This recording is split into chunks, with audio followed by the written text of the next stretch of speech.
71-এ মুক্তিযুদ্ধ করে দেশকে মুক্ত এবং স্বাধীন করেছিল, ভোটাধিকারের জন্য শেখ হাসিনার বিরুদ্ধে লড়াই করে জুলাই বিপ্লব বাস্তবায়ন করেছিল।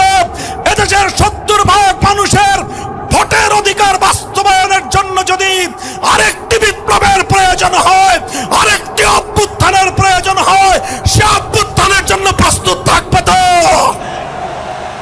ইনশাআল্লাহ।